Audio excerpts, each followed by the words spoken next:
The call came on a Tuesday afternoon, 2 weeks before Thanksgiving. I was reviewing quarterly reports in my corner office at Meridian Financial, the boutique wealth management firm I'd built from nothing over the past 7 years. The caller ID showed Mom, and I almost didn't answer. Our conversations had become increasingly strained over the past year. "Hello, Mom." "Jessica." Her voice was crisp, businesslike. No warmth. "I'm calling about Thanksgiving." I leaned back in my leather chair, watching the Seattle skyline through floor-to-ceiling windows. "What about it?" "We've decided to have a more intimate gathering this year. Just immediate family." The words hit exactly as intended. I wasn't considered immediate family anymore, apparently. "I see. Your sister's bringing the kids and David's fiancé will be there. We just think it would be better if you took this year off." I could hear my brother David laughing in the background, probably listening to every word. My sister Emma's voice chimed in. "Tell her we need the drama-free zone this year." "We're having Thanksgiving without you this year," Mom declared more firmly, as if I hadn't understood the first time. "We need peace." Peace. As if I was the source of family chaos. As if my success was somehow an embarrassment to them. As if working 80-hour weeks to build something meaningful made me the problem. I kept my voice steady. "Enjoy your meal." "Good. I'm glad you understand." She paused. "Maybe next year things will be different." Different. Code for, maybe next year you'll have given up this silly career and found a nice husband like Emma did. After she hung up, I sat in the silence of my office, processing what had just happened. My own family had uninvited me from Thanksgiving.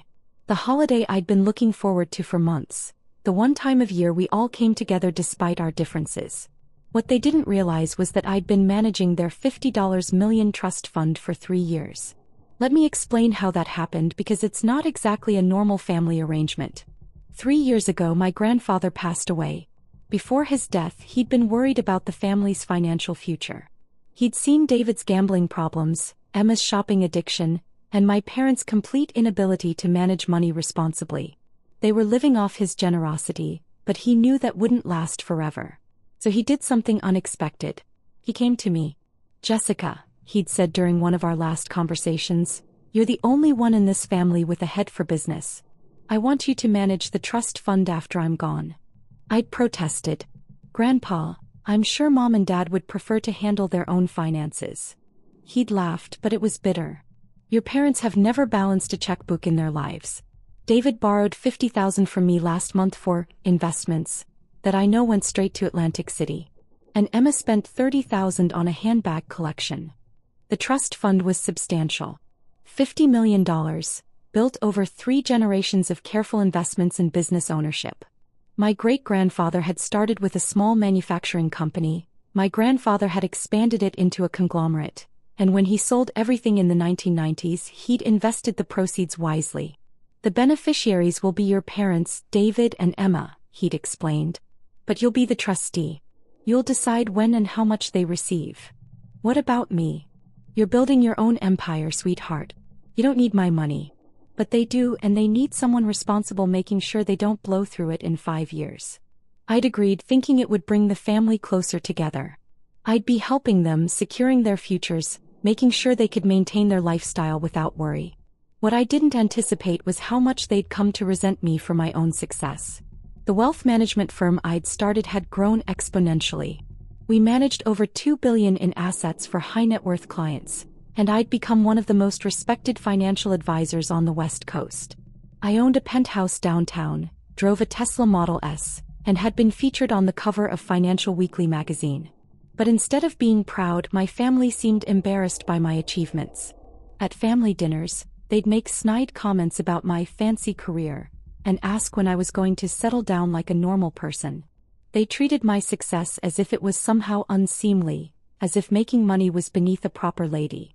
The irony was that while they were criticizing my career, they were living quite comfortably off the trust fund I managed for them. Their monthly distributions were substantial. My parents received $45,000 per month. David got $25,000 per month. Emma received $30,000 per month.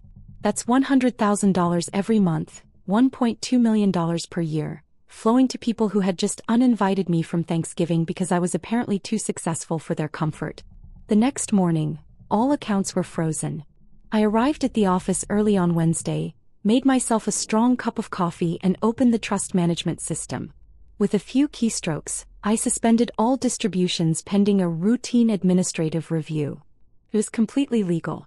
As trustee, I had full discretionary power over the timing and amount of distributions. The trust documents, which my grandfather had drafted with the best estate attorneys in the city, gave me broad authority to withhold funds if I deemed it in the beneficiary's best interests. And frankly, I was starting to think it might be in their best interests to learn some gratitude. My phone started ringing at 10:47 a.m. "Jessica? There's some kind of problem with my account." It was my mother, and for the first time in months, she sounded uncertain rather than commanding. "What kind of problem?" "The bank says my transfer was declined. The automatic payment for the country club didn't go through either." That's strange. Can you look into it? I need to pay the caterer for the Thanksgiving dinner." "The caterer? For the dinner I wasn't invited to. I'll see what I can find out." By noon, all three of them had called with similar issues. David's mortgage payment had bounced. Emma's credit card had been declined at Nordstrom. My parents' automatic bill payments were failing across the board. I let them worry for the rest of the day. Thursday morning, Thanksgiving Day, I was having coffee on my penthouse balcony when my phone rang. David this time, and he sounded panicked. "Jess, what the hell is going on? My bank account shows zero balance, and they're saying there's a hold on the trust distributions." "There's been an administrative review triggered in the trust account," I said calmly. "These things happen periodically." "What kind of review? How long will it take?" "It's difficult to say. Could be a few days, could be a few weeks. Depends on what the review uncovers." "A few weeks? Jessica, I have bills to pay. The mortgage is due, car payments, credit cards." "I'm sure you have some savings to cover things temporarily." Dead silence. Of course he didn't have savings. None of them did. They spent every penny they received each month, never considering that the money might not always be there. "You don't understand," David continued, his voice getting higher. "I don't have backup funds. The trust payments they're everything." "That seems like poor financial planning, David. Don't lecture me. Just fix this." "I'll do what I can. Enjoy your Thanksgiving dinner." By Friday afternoon, the panic was reaching critical levels. Emma showed up at my office building. Security called up from the lobby. "Miss Harrison, there's an Emma Garrett here to see you. She says she's your sister. Send her up." Emma burst into my office like a woman possessed. Her usual perfectly styled hair was disheveled, and she was wearing the same outfit I'd seen her in yesterday on her Instagram story. "What did you do?" she demanded. "I'm sorry. The trust fund. The money. Everything's frozen and you're the only one who can fix it." I gestured to the chair across from my desk. "Please have a seat. Let's discuss this like adults." "I don't want to sit. I want answers." "Emma, I told David, and I'll tell you, there's an administrative review in progress. These things take time." "Bullshit." He was nearly shouting now. "You're doing this because of Thanksgiving, aren't you?" I raised an eyebrow. "Thanksgiving? Don't play dumb. You're pissed because Mom uninvited you, so you're taking it out on all of us." "That's quite an accusation." "It's not an accusation, it's a fact. You've always been vindictive when things don't go your way." I leaned back in my chair studying my sister. At 34, she'd never held a real job. Her entire adult life had been funded by family money, first our parents, then the trust fund. She'd married her college boyfriend, divorced him 3 years later, and had been living off her settlement and trust distributions ever since. "Emma, can I ask you something?" "What?" "When was the last time you thanked me for managing your finances?" She blinked. "What?" "I've been handling your trust distributions for 3 years. Making sure you have money every month, managing the investments that generate your income, filing all the tax paperwork. When did you last acknowledge that?" "That's your job." "Actually, it's not. I'm not paid for managing the family trust. I do it because Grandpa asked me to and because I care about the family's financial security." "Well, thank you, I guess. Now can you fix this?" "Emma, do you know how much money you receive from the trust each year?" "I don't know enough." $360,000. That's more than most people make in a decade, and you receive it every year just for being born into this family. So yesterday you and the rest of the family decided that my presence was somehow incompatible with a peaceful Thanksgiving. You excluded me from a family gathering, treating me like I was toxic. Her face was turning red. That's completely different. Is it? Because from where I sit, it looks like you want the benefits of having me in the family, the financial management, the steady income, the investment growth, without actually having to treat me like family. You're being ridiculous. Am I? Let me ask you this. What have you contributed to the family lately besides criticism of my career choices? That's not, you can't just cut off our money because your feelings are hurt. I haven't cut off anything permanently. The trust is under review. Review for what? I turned my computer monitor toward her and pulled up a detailed spending analysis I'd prepared. This is a breakdown of trust distributions over the past 12 months. Emma leaned forward, squinting at the screen. David received $300,000. Know what he spent it on? $70,000 went to casinos in Atlantic City. $40,000 to online poker sites. $30,000 to a day trading account that he lost completely. The rest went to basic living expenses that should cost half what he's spending. Emma's mouth opened slightly. Your expenses are interesting too. $15,000 at luxury handbag stores. $20,000 on a 2-week vacation in Europe. $8,000 at spa resorts. You're spending money like it's unlimited. It's my money. Actually, it's not. It's trust money, distributed at my discretion based on what I believe is in your best interests. And I'm starting to think that giving you unlimited access to funds you didn't earn isn't helping you develop into a responsible adult. You can't do this. I can and I am. The trust documents give me full authority over distributions. I could theoretically suspend payments indefinitely if I felt it was appropriate. Emma's face went white. You wouldn't. I might. Depends on how this conversation goes. She sat down heavily in the chair, the fight going out of her. Jessica, please. I need that money. Why? What do you mean why? Why do you need it? What are you contributing to society? What value are you creating? What would happen if you had to get a job like every other adult in America? I don't know how to get a job. I haven't worked since college. Then maybe it's time to learn.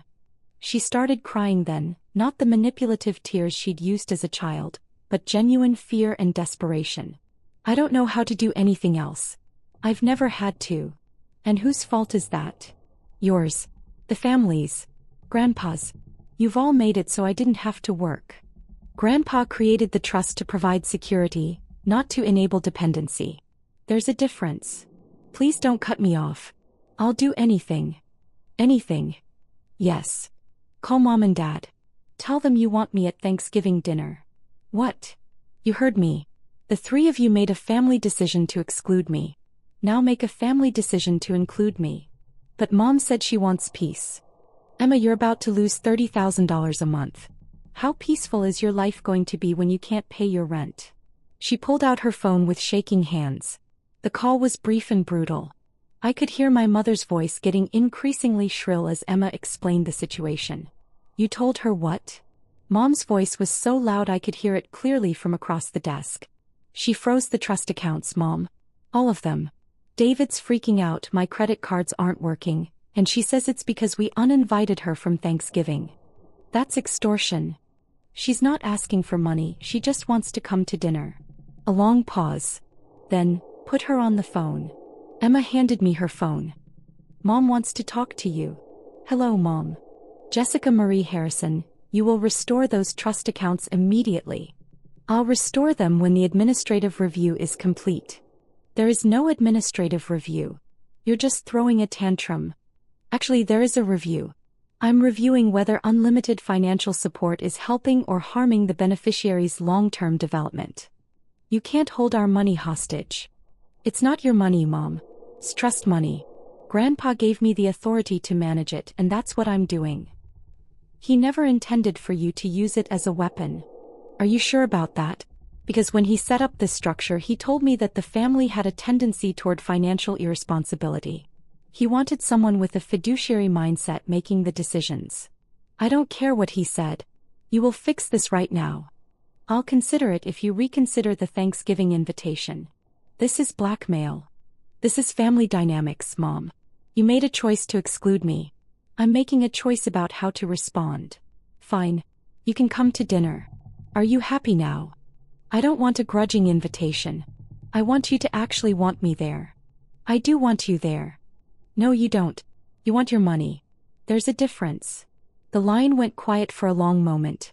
Jessica, my mother's voice was softer now. I honestly don't understand why this is so important to you. It's just one dinner. Mom, do you know what I do for work? I manage money for rich people. I manage $2 billion in assets for families who trust me with their financial futures.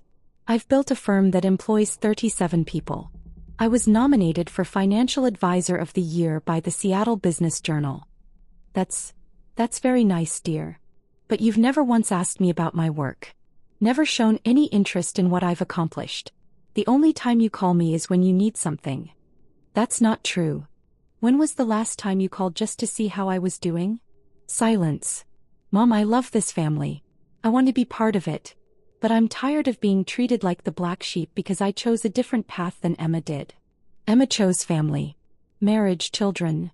Emma chose dependency. And I chose independence.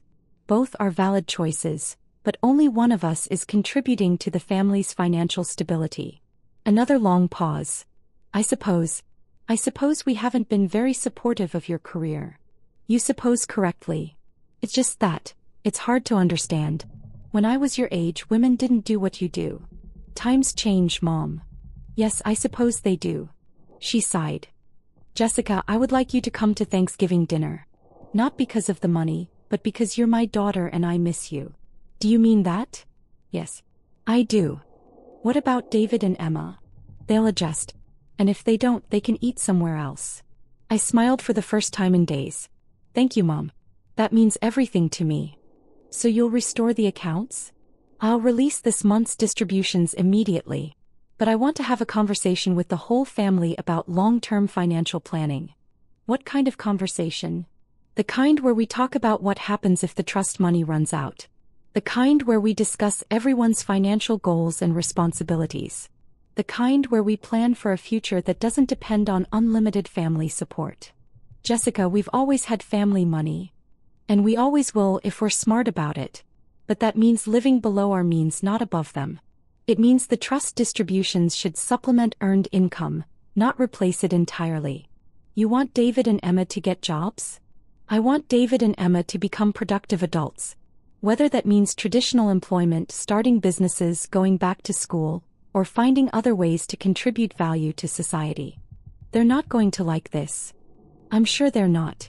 But Grandpa didn't create this trust to fund a lifetime of leisure. He created it to provide security while family members built their own lives. And if they refuse? Then they'll discover how expensive life gets when you're spending your own money instead of someone else's. Jessica, you're talking about fundamentally changing how this family works. Good. Because how this family works isn't working anymore. On Thanksgiving Day, I arrived at my parents' house at exactly 2 p.m., carrying a bottle of wine and a pumpkin pie from my favorite bakery. David's car was already there, as was Emma's. My mother answered the door, and for the first time in months, she hugged me without reservation. I'm glad you're here, she said, and I could tell she meant it. Me too. In the living room, David and Emma were sitting stiffly on the couch. David looked like he hadn't slept in days, and Emma's designer outfit was clearly something she'd owned for a while rather than a recent purchase. Hi, guys. Hi, they mumbled in unison. My father emerged from the kitchen, wearing his traditional Thanksgiving apron. Jessica. Good to see you. Thanks, Dad. So, David said without preamble, about the trust accounts. David, my mother interrupted, we agreed to have dinner first. I know, but I just want to make sure everything's going to be okay. I sat down across from him. Everything's going to be fine, David. But we do need to have a conversation about the future. What kind of conversation? The kind where we talk about your plans beyond the trust fund. What do you mean? I mean, what do you want to do with your life? What are your goals? What kind of legacy do you want to leave? He looked confused. I don't know. I never really thought about it. You're 36 years old, David. Don't you think it's time to start thinking about it? I guess. Emma shifted uncomfortably. Are you saying we need to get jobs? I'm saying you need to figure out what you want your lives to look like. The trust fund should be a safety net, not a career plan. But we've never had to work. And how has that served you? Are you happy? Are you fulfilled? Do you feel proud of what you've accomplished? Emma looked down at her hands. Not really. Then maybe it's time to try something different. Over dinner we had the most honest conversation our family had shared in years. David admitted that he'd been gambling because he was bored and felt useless. Emma confessed that she'd been shopping compulsively to fill the emptiness in her life. My parents acknowledged that they'd enabled both behaviors by making financial success seem unimportant.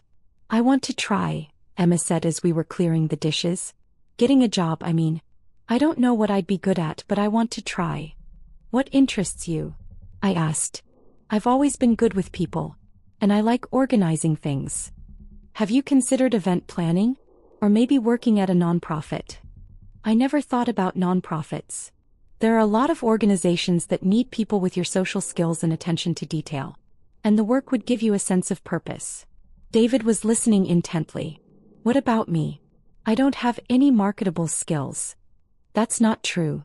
You're great with technology, you understand financial markets, and you're actually quite smart when you're not distracted by gambling. You think I could work in finance?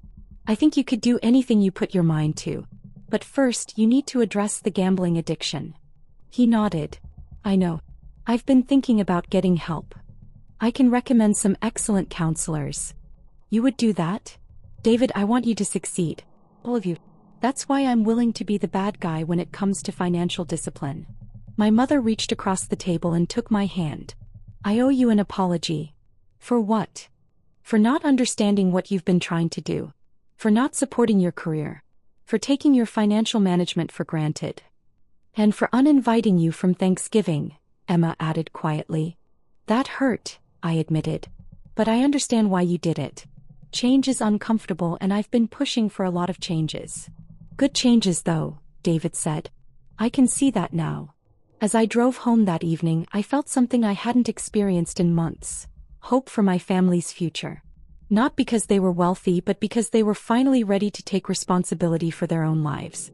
The next morning, I restored all the trust accounts and transferred the November distributions. But I also created new account structures that would encourage saving and investing rather than just spending. And I scheduled monthly meetings with each family member to discuss their financial goals and progress. 3 months later, Emma started working part-time at a children's charity. David began attending Gamblers Anonymous meetings and enrolled in a financial planning certification program. My parents started volunteering at a local food bank and discovered they enjoyed helping people who had less than they did. The trust fund was still there, still providing security and comfort. But it was no longer the centerpiece of anyone's existence. Instead, it had become what my grandfather had always intended. A foundation for building meaningful lives, not a substitute for living them. And our family dinners, which resumed on a monthly basis, were filled with stories of real accomplishments, genuine challenges, and the satisfaction that comes from creating value in the world. The best part? Nobody ever questioned my invitation again.